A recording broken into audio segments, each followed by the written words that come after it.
Chapter 13. The next morning, our last full day in Amsterdam, Mom and Augustus and I walked the half block from the hotel to the Vondelpark, where we found a cafe in the shadow of the Dutch National Film Museum. Over lattes, which the waiter explained to us the Dutch called wrong coffee, because it had more milk than coffee, we sat in the lacy shade of a huge chestnut tree and recounted for Mom our encounter with the great Peter Van Houten. We made the story funny. You have a choice in this world, I believe, about how to tell sad stories. And we made the funny choice. Augustus, slumped in the cafe chair, pretended to be the tongue-tied, word-slurring Van Houten, who could not so much as push himself out of his chair. I stood up to play a me, all full of bluster and machismo, shouting, "Get up, you fat, ugly old man!" "Did you call him ugly?" Augustus asked. "Just go with it," I told him.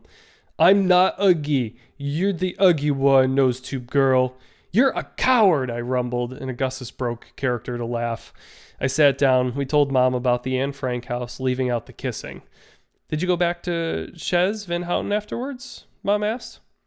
Augustus didn't even give me time to blush. "Nah, we just hung out at a cafe."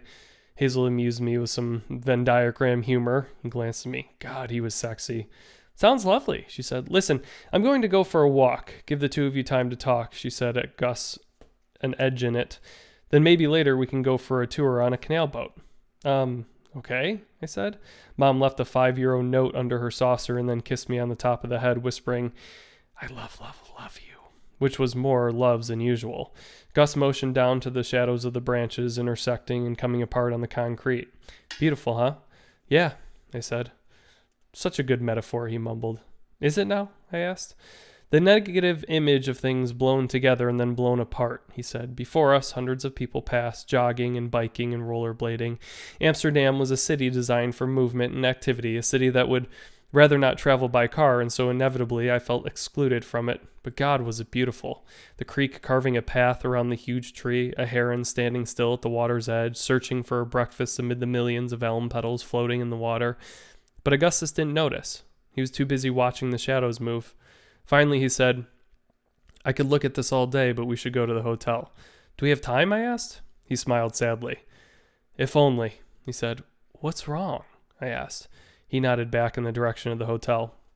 We walked in silence, Augustus a half step in front of me. I was too scared to ask if I had reason to be scared.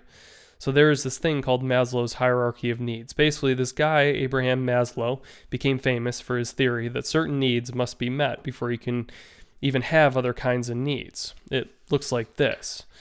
At the base, and most important, you have physiological, which are food, water, shelter, air, warmth.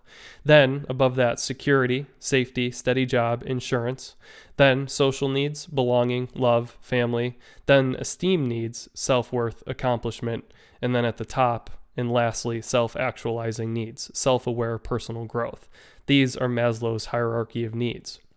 Once your needs for food and water are fulfilled, you move up to the next set of needs, security, and then the next and the next. But the important thing is that, according to Maslow, until your physiological needs are satisfied, you can't even worry about security or social needs, let alone self-actualization, which is when you start to make art and think about morality and quantum physics and stuff. According to Maslow, I was stuck on the second level of the pyramid, unable to feel secure in my health and therefore unable to reach for love and respect and art and whatever else, which is, of course, utter bullshit. The urge to make or contemplate philosophy does not go away when you are sick. Those urges just become transfigured by illness. Maslow's pyramid seemed to imply that I was less human than other people, and most people seemed to agree with him. But not Augustus. I always thought he could love me because he'd once been sick. Only now did it occur to me that maybe he still was. We arrived in my room, the Kierkegaard. I sat down on the bed expecting him to join me, but he hunkered down in the dusty paisley chair. That chair. How old was it? 50 years?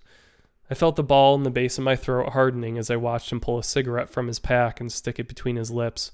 He leaned back and sighed. "Just before you went into the ICU, I started to feel this ache in my hip."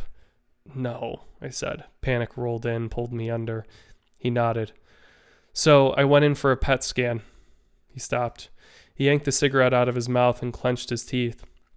Much of my life had been devoted to trying not to cry in front of people who loved me, so I knew what Augustus was doing. You clench your teeth. You look up. You tell yourself that if they see you cry, it'll hurt them, and you'll be nothing but a sadness in their lives, and you must not become a mere sadness, so you will not cry, and you say all this to yourself while looking up at the ceiling, and then you swallow even though your throat does not want to close, and you look at the person who loves you and smile. He flashed his crooked smile, then said, I lit up like a Christmas tree, Hazel Grace. The lining of my chest, my left hip, my liver, everywhere. Everywhere. That word hung in the air a while.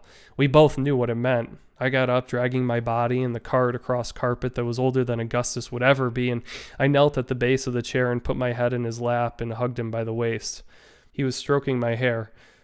I'm so sorry, I said. I'm sorry I didn't tell you, he said, his voice calm. Your mom must know. The way she looked at me, my mom must have told her or something. I should have told you. It was stupid, selfish. I knew why he hadn't said anything, of course, the same reason I hadn't wanted him to see me in the ICU. I couldn't be mad at him for even a moment, and only now that I loved a grenade did I understand the foolishness of trying to save others from my own impending fragmentation. I couldn't unlove Augustus Waters, and I didn't want to. It's not fair, I said. It's just so goddamn unfair. The world, he said, is not a wish-granting factory. And then he broke down, just for one moment, his sob roaring impotent like a clap of thunder unaccompanied by lightning, the terrible ferocity that amateurs in the field of suffering might mistake for weakness. And then he pulled me to him, and his face inches from mine, resolved, I'll fight it. I'll fight it for you. Don't you worry about me, Hazel Grace. I'm okay. I'll find a way to hang around and annoy you for a long time. I was crying. But even then, he was strong, holding me tight so that I could see the sinewy muscles of his arms wrapped around me as he said, I'm sorry, you'll be okay. It'll be okay, I promise, and smiled his crooked smile. He kissed my forehead, and then I felt his powerful chest deflate just a little. I guess I had a Marcia after all. After a while, I pulled him over to the bed, and we lay there together as he told me they'd started palliative chemo. But he gave it up to go to Amsterdam, even though his parents were furious. They tried to stop him right up until that morning, when I heard him screaming that his body belonged to him. We could have rescheduled, I said. No, we couldn't have, he answered. Anyway, it wasn't working. I could tell it wasn't working, you know? I nodded. It's just bullshit, the whole thing, I said. They'll try something else when I get home. They've always got a new idea. Yeah, I said, having been the experimental pincushion myself. I kind of conned you into believing you were falling in love with a healthy person, he said. And I shrugged. I'd have done the same to you. No, you wouldn't have. But we can't all be as awesome as you. He kissed me and then grimaced. Does it hurt? I asked. No, just... He stared at the ceiling for a long time before saying, I like this world. I like drinking champagne. I like not smoking. I like the sound of Dutch people speaking Dutch. And now, I don't even get a battle. I don't get a fight. You get to battle cancer. I said, that is your battle, and you'll keep fighting, I told him. I hated it when people tried to build me up to prepare for battle, but I did it to him anyway. You'll live your best life today. This is your war now. I despised myself for the cheesy sentiment, but what else did I have? Some war, he said dismissively. What am I at war with? My cancer. And what is my cancer? My cancer is me. The tumors are made of me. They're made of me as surely as my brain and my heart are made of me. It is a civil war, Hazel Grace, with a predetermined winner. Gus, I said. I couldn't say anything else. He was too smart for the kinds of solace I could offer. Okay, he said. But it wasn't. After a moment, he said, if you go to the Rijksmuseum, which I really wanted to do, but who are we kidding? Neither of us can walk through a museum. But anyway, I looked at the collection online before we left. If you were to go, and hopefully someday you will, you would see a lot of paintings of dead people. You'd see Jesus on the cross, and you'd see a dude getting stabbed in the neck, and you'd see people dying at sea and in battle and a parade of martyrs, but not one single cancer kid.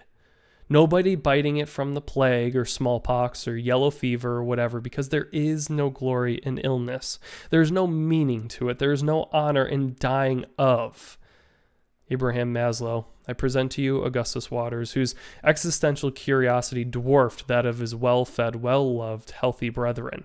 While the mass of men went on leading thoroughly unexamined lives of monstrous consumption, Augustus Waters examined the collection of the Rijksmuseum from afar. "What?" Augustus asked after a while. "Nothing," I said. I couldn't finish the sentence, didn't know how to. "I'm just very, very fond of you." He smiled with half his mouth, his nose inches from mine. "The feeling is mutual. I don't suppose you can forget about it and treat me like I'm not dying?" "Oh, I don't think you're dying," I said. "I think you just got a touch of cancer." He smiled. Gallows humor. "I'm on a roller coaster that only goes up," he said, "and it is my privilege and my responsibility to ride all the way up with you," I said. "Would it be absolutely ludicrous to try to make out?" "There is no try," I said. "There is only do."